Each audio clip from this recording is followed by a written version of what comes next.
Bonjour à tous, on est ensemble pour partager le Chitat du jour. Aujourd'hui nous sommes Yom Sheni, le lundi de la parashat Va'etchanan, et nous sommes le Yud Aleph, le 11 Menachem Av, 5785.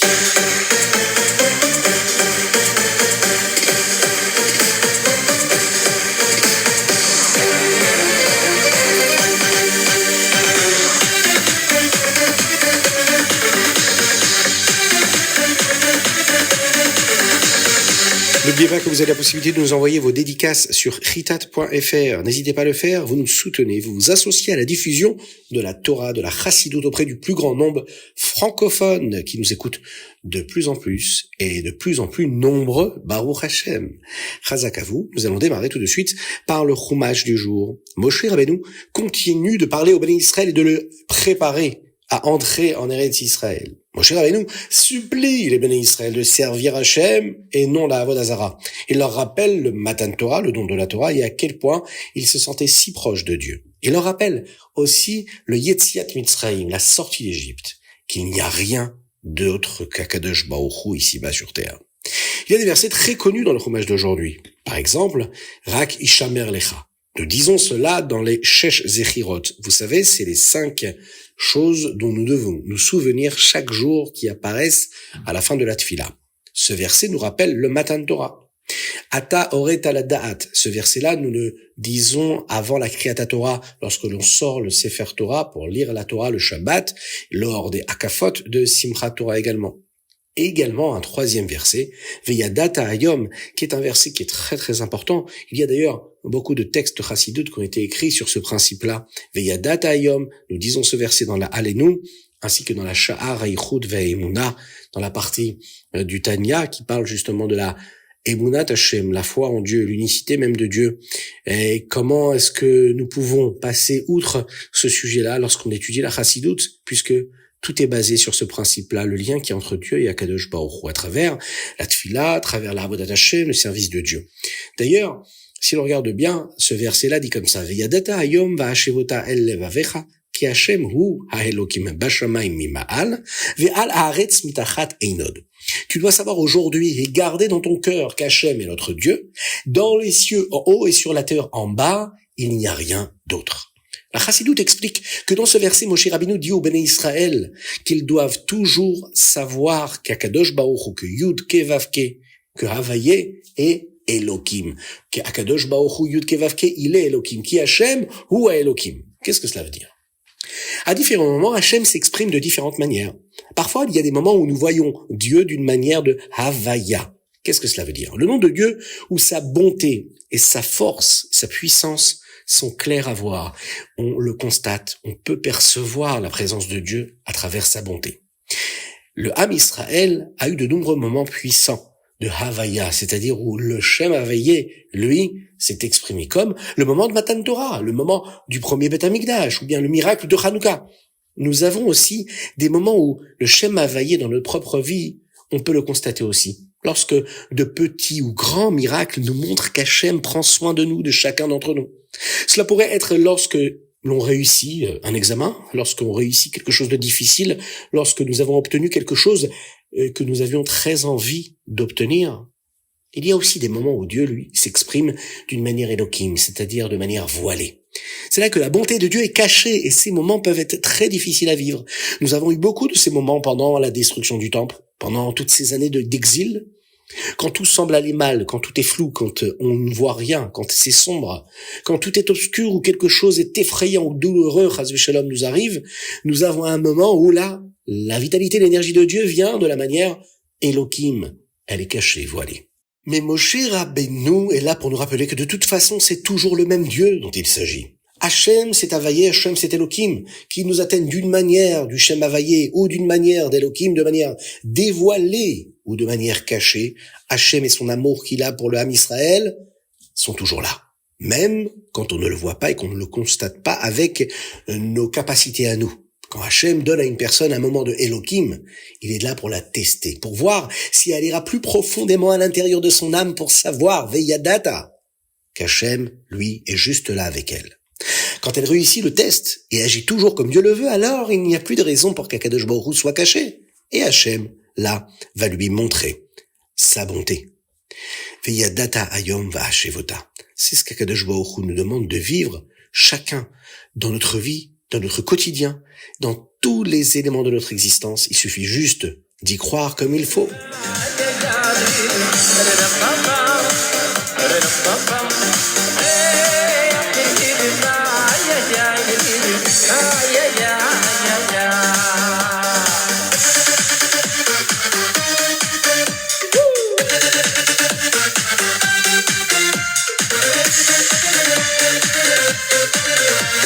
C'est parti pour le Teilim du jour. Aujourd'hui, nous lisons du 55 au 59, du Teilim Nun-He au Teilim Nun-Tet. Dans le Teilim d'aujourd'hui, nous avons un égoun très célèbre que nous connaissons qui s'appelle Pada Beshalom Nafshi. David Amelech a dit ces mots en remerciant Dieu de l'avoir sauvé de ses ennemis. Il est dit dans le verset Ki berabim hayu imadi, à cause des nombreux qui étaient avec moi. Mais pourquoi David Amelech dit cela? Parce que tout le monde priait pour David Amelech. Tout le monde priait pour que David Amelech soit sauvé, même ses ennemis priaient pour lui. Il savait qu'il avait raison, et il voulait que les marloquettes, toutes ces disputes qu'il y avait, se terminent. Alors ils ont prié pour que David gagne, et en fin de compte, c'est ce qui s'est passé. David a toujours gagné.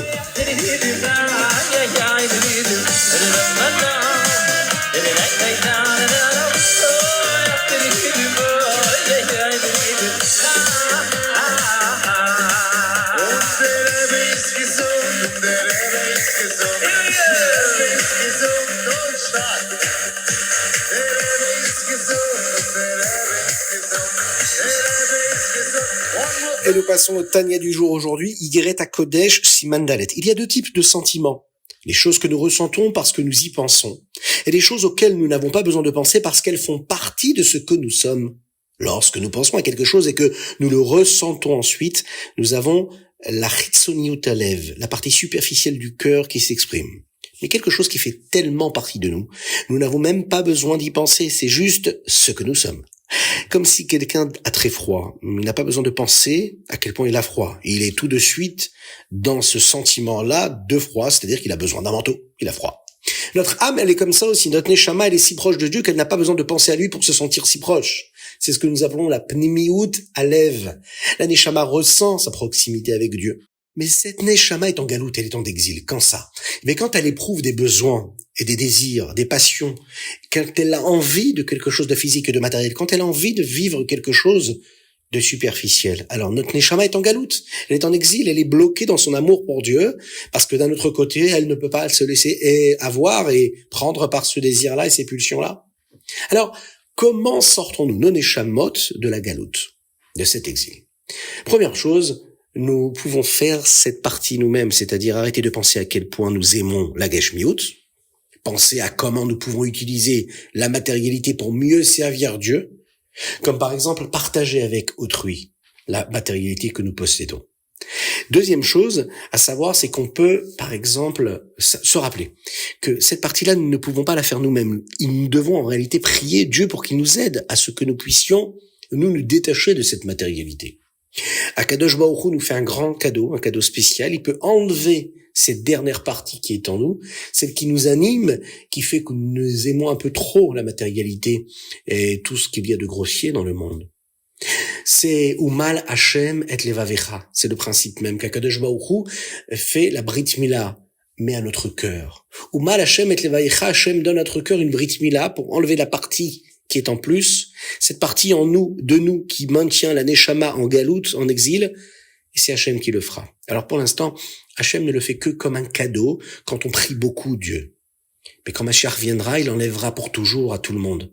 Nous verrons que la raison pour laquelle Hachem nous fait ce cadeau pendant la tfila, c'est quand nous donnons la tzedaka juste avant cette tfila.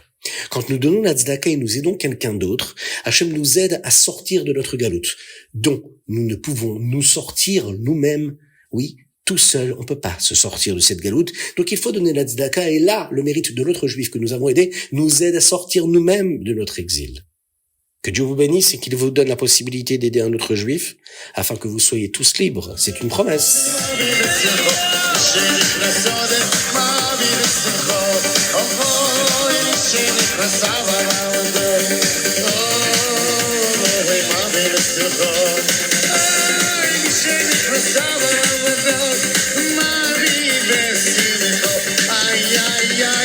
Hayom Yom Yud Menachem Av, le Hayom d'aujourd'hui nous enseigne davantage d'éléments, d'explications sur la Ahavat Israël, que nous apprenons maintenant dans le Tanya aujourd'hui. Dans la Y à Kodesh, on a appris une partie qui s'appelle Katonti. Le Rabbi Shlomo Zalman a écrit une lettre au Chassidim après sa sortie de prison, du tête qui se lève. Il a dit: ne soyez pas méchants envers les mitnagdim. Tous ceux qui sont contre votre démarche et qui sont contre la Chassidoute, ne soyez pas méchants avec eux, même s'ils ont pu l'être eux envers vous. Il y a deux parties de cette lettre qui sont vraiment très spéciales. Première partie, le Rabbi Shlomo Zalman a dit un Mahamar 3 fois, appelé Kamaim Apanim. Et puis, il a ajouté une partie à la lettre. Le Mahamar parle de comment l'eau agit comme un miroir et nos cœurs agissent comme un miroir aussi. Lorsque nous agissons avec notre cœur et d'une certaine manière envers d'autres personnes, elles agissent aussi de cette manière envers nous. Quand les chassidim travailleront à aimer les mitnagdim, ceux qui sont contre la diffusion de la chassidoute, eh bien les mitnagdim les aimeront en retour et il n'y aura plus de marloquettes, il n'y aura plus de disputes. Soit dit en passant, c'est cela qui s'est produit. À l'époque du Tzemar Tzedek, les chassidim et les mitnagdim vivaient déjà ensemble pacifiquement, sans aucune dispute. Nous pouvons en apprendre que de nos jours, avec le pouvoir de Kamaim Apanim, c'est-à-dire du miroir que l'eau est capable de renvoyer à la personne qui la regarde, nous pouvons surmonter les différences entre le peuple juif, entre le Ham Israël, et faire partir les marloquettes. Deuxième chose à savoir, le Rabbi Shlomo Zalman a ajouté 3 mots à la fin de sa lettre. Il a dit comme ça: Bemidat emet le Yaakov, que les chassidim doivent avoir cette Ahavat Israël avec cette vertu-là de la vérité de Yaakov, mais vraiment la ressentir. Be'emet. Le Rabbi Marash, Rabbi Shmuel, a dit que si le Rabbi Shlomo Zalman avait omis ces mots-là, il aurait eu 50 000 chassidim de plus. Mais le Rabbi Shlomo Zalman, ça fait qu'il est facile de juste montrer un comportement aux autres. Mais le Rabbi Shlomo Zalman voulait que les chassidim ressentent vraiment cette vérité-là, vraiment les enseignements de la chassidoute, qu'ils les vivent pleinement, avec profondeur, avec sincérité et avec authenticité.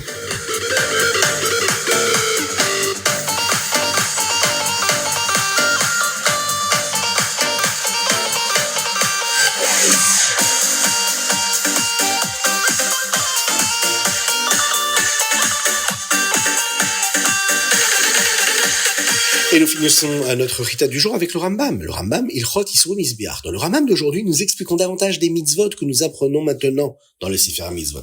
Dans le Perek Bet, chapitre Bet, nous en apprenons davantage sur les différents types de moumim, de défauts qu'il y a chez un animal. Nous apprenons également sur certains types de défauts qui pourraient disparaître. Et l'animal, lui, serait caché pour un korban par la suite. Dans le chapitre Gimel, nous apprenons des psukim, des versets dans la Torah.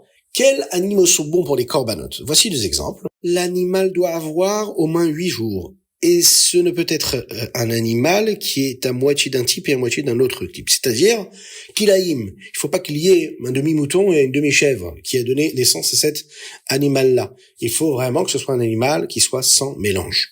Dans le chapitre d'Alet, on nous dit qu'il y a certains types d'animaux que même s'ils n'ont pas de défaut, nous ne devrions même pas les apporter comme un korban, comme un sacrifice. Par exemple, un animal qui a été utilisé pour la avodah zara. La avodah zara, c'est quelque chose qui est interdit. Et donc, si cet animal a servi à de la avodah zara, il sera donc interdit de l'apporter en korban au Beit Hamikdash.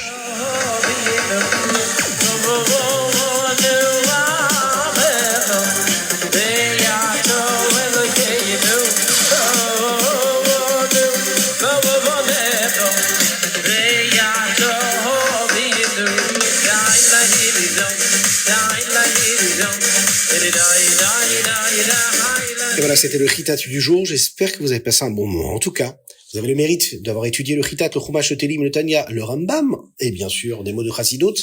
Qu'Hachem vous bénisse, qu'il vous protège, qu'il inonde votre existence de bonté, de grâce et de miséricorde, de réussite matérielle et spirituelle. Qu'Akadosh Baruch Hu vous bénisse, qui fasse qu'on se retrouve tous ensemble. Avec le Mashiach Tzidkenu, avec le Beit Hamikdash, on chantera, on dansera. Et bien sûr, n'oubliez pas de partager le Chitat avec le plus grand nombre, vos amis, vos familles, même avec des inconnus. À très bientôt.